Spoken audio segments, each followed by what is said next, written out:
Welcome, Canada, to In the Know on the Weather Network this weekend.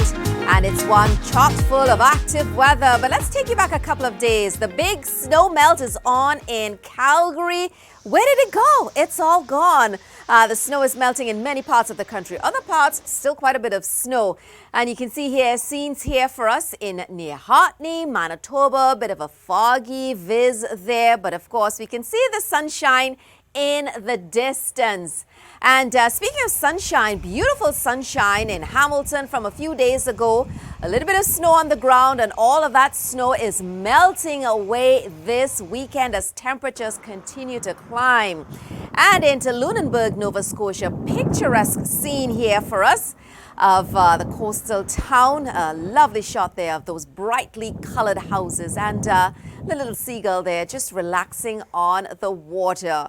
Fantastic conditions depending on where you are across the country. We've got some active weather and we'll dive into all of those details. Nadine Powell, Laura Power joining me as we get into In the Know. And of course, Laura, just this past week, we released our spring forecast, a highly anticipated season. Yes, we did, Nadine. It is one that everyone waits for every year.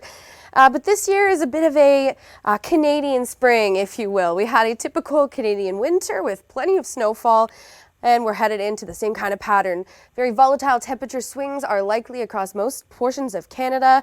We're also going to see chances of some snow.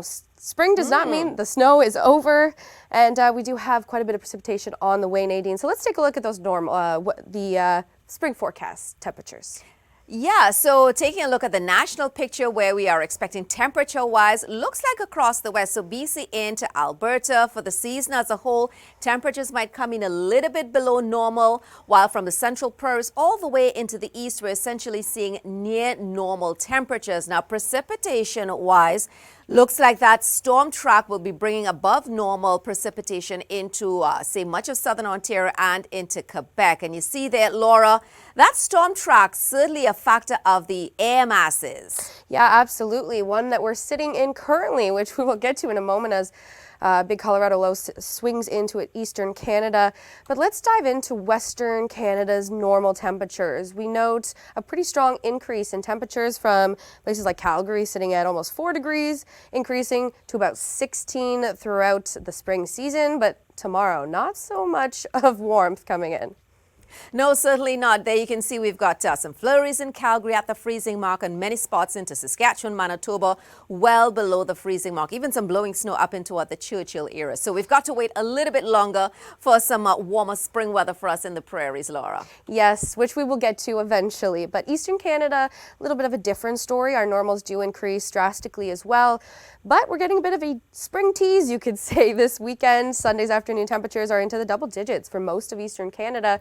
But it's not going to remain that way, although, Nadine, we did hit our first 20 degrees yesterday. Yeah, you see in Windsor there, just over that 20-degree mark, the warmest for the year so far. And today we've got another opportunity for exceeding 20 degrees down into the extreme southwest. But with all of this warmth and with rainfall, we do have the threat during the spring season for flooding. So, Laura, that's something we've got to keep in mind. Yes, absolutely. With all of the melting snowpack, as we got so much snow, specifically in southern Ontario this winter, with the Colorado low that's coming in, all this rain will likely lead to potentially some pooling and ponding on roadways. Just pay attention on the road as this big system surges in from the U.S. We have a high rating for a very strong storm, and that has sparked up our very own first of the year thunderstorm forecast.